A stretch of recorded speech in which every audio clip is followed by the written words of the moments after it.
الحمد لله رب العالمين، وصلى الله وسلم على سيد المرسلين خاتم الأنبياء محمد وعلى آله وصحبه أجمعين. برزان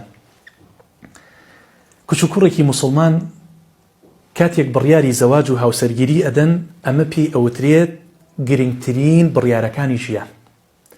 بگرە پیرۆزترین پرۆسەی ژیان ئەوەیە کچوکوڕێک بتوانن خێزان و ئوسرە پێک بێنن.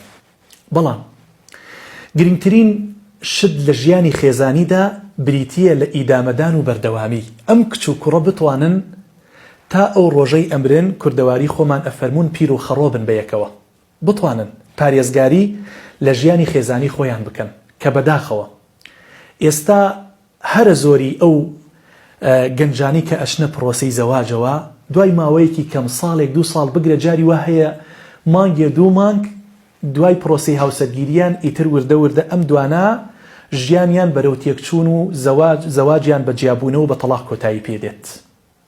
واتە ئێمە ئێستا لە ئێستادا زۆربەی هەرە زۆری خێزانەکانمان ئێمە نەخۆشین. هەموو نەخۆشیێکیش پێویستی بە چارەسەرە.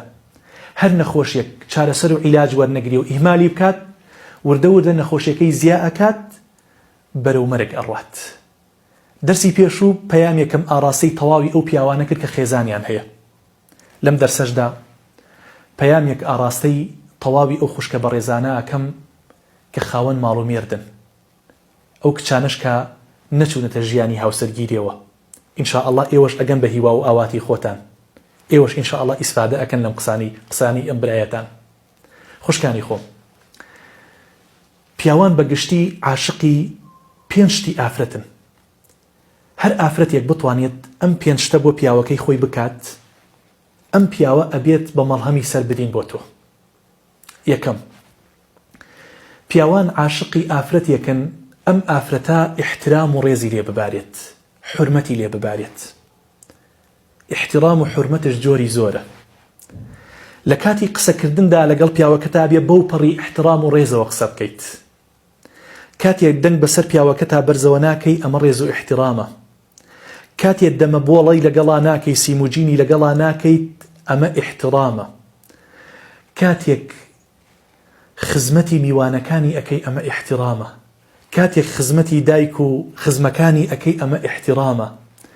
کاتێک ئیستیقبال و بەخێرهاتنەوەی ئەەکەیت ئەمە احترام و ڕێزە. ئەگەر ئەمە لەگەڵ پیاوەکەی خۆتا کرد، پیاو هەستەکە لە ماڵەوە کیانی پارێزراوە، هەست بە ڕجوڵۆ ئەکات، هەست بە پیاوەتی ئەکات، هەستەکە لە ماڵەوە هەیە، قەوامەتی هەیە. بۆیە وریابە هەرچیت کردووە بێ احترامی بەرامبەر بە خێزانەکەی خۆت نەکەی، پیاوەکەی خۆت نەکەی، بە تایبەت نەکەی لە قسەی دەرچیت. دووەم، پیاوان عاشقی جەماڵ و جوانین. حەز ئەکەن ژنێکیان هەبێ، ژنێکیان ژنەکەی جوان بێت. لە چوارچێوەی ماڵاڵێم جوانی ئێستا ناڵێن فێلەر و بۆتۆکس و ئەم عەدەسات و ئەم شتانە. ئەم جوانیانە ژیانیان کرد بە ژان، ژیانیان لە هەزارەها پیاو تێکدا. من باسی جەماڵی تەبیعیەکەم. تۆ ئافرەتی، تۆ لێزانیت، تۆ ئەبێ بزانی پیاوەکەت حەز بە چ جوانیەکەکات لە ماڵەوە، حەز بە چ جلێک ئەکات، چ جلێک سەرنجی ئەو ڕاکێشێت. ئەبێ تۆ ئەوە بزانیت.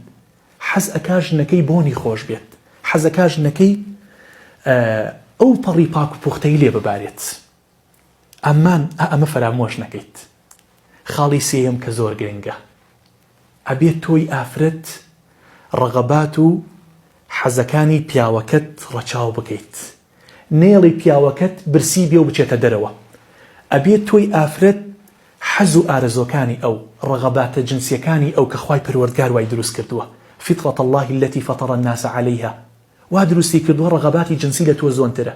هەمومان چ ژن چ پیا و ڕەغەباتی جنسی هەیە، بەڵام پیاو زیاتر. ئەبێ ئافرەت ئەوەندە لێزان بێت نێڵێ پیاوەکەی محتاجی دەرەوە بێت، نێڵێ پیاوەکەی تەنانەت خوتوڕەی دڵیشی بۆ ئافرەتێکی تر بڕوات. ناشمە ناو تەفاسیلەوە، ئێوە خۆتان شارەزاترن و لێزانتریشن. چوارەم، پیاو عاشقی ماڵێکی ئامنە، ماڵێکی جوان، ماڵێکی مڕەتەب، ماڵێکی خاوێن. ئەسراری ئەم ماڵە نهێنیەکانی ئەم ماڵە نەڕواتە دەرەوە. قسە و قسەڵۆکی دەرەوە، وتی دەرەوە، فلانە ژن وایوت، فلانە پیا وایوت، فلانە ئامۆزام وایوت، پورزام وایوت، ئەمانە داخڵی ماڵەکەت نەبێت. پیاو حەزەکە کە هاتەوە ماڵێکی ئامن و ماڵێکی هێمنی هەبێت. لیتەسکونوا ئیلەیها، پیاو لە دەرەوە ماندووە، ئێمە لە قسەی خەڵک ماندووین، جەسەدیەن ماندووین، کە هاتینەوە ماڵەوە حەزەکەی ماڵێک بێ پڕ لە ئارامی بێت، نەک پڕ لە کێشە و لە مەشاکیل. بۆیە هەرچیت کردووە ئارامی ماڵ بپارێزە، ئەمنیەتی ماڵ لە دەستی تۆیایە. پێنجەمین کە زۆر گرنگە، پیاوان عاشقی ئافرەتێکن بتوانێ شەڕەف و کەرامەتی ڕاگرێ و بیپارێزێت کە بەداخەوە. لە ئێستادا زۆرێک لە ژنان، من ناڵێم هەر هەمووی، بەڵام زۆرێک هەن، خوا پەنامان بە، لە دووری خێزانەکانی خۆیان بێحورمەتی بەرامبەر بە پیاوەکانی خۆیانەکەن، شەرەف و کەرامەتی ئەم پیاوە ناپارێزن، لەگەڵ پیاوێکی ترا عیلاقەی بەستووە. زۆر گوناحە. تو ئەگەر پێت ناکرا خێزانێکی باش بی، دایکێکی باش بیت، بۆ بڕیارتدا زەواجکەیت کە ئێستا لە پشتی پیاوەکەتەوە خیانەت لە پیاوەکەت ئەەکەی بۆ گیان نابیتەوە. بۆیە پیاو کە ڕۆیشتە دەرەوە ئەبێ زەمان لە تۆ وەرگێت، زەمانی ئەوەی ماڵەکەی پارێزراوە، شەرەف و کەرامەت و ناموسی ئەم پیاوە پارێزراوە، کە ئەمەد لەگەڵ پیاوەکەی خۆتا کرد، ئەم پیاوە بۆ تۆ ئەبێتە مەڵهەمی سەربردینەکانت. خۆی پەروەردگار تەواوی ماڵەکان ئارام کاتەوە، بەختەوەری ببارێنێ بەسەر تەواوی عائیلەکان و خانەوادەکاندا. هەر ماڵێکش کێش و گیر و گریفتە هەیە، داوام لە خوایە سوبحانەوە وتەعالە کێشەکانیان بۆ چارەسەر بکات، گەنجەکانمان لە فیتنەی ئەم ڕۆژگارە بپارێزێت. بارەک الله فیکم، والسلام علیکم ورحمة الله وبرکاته.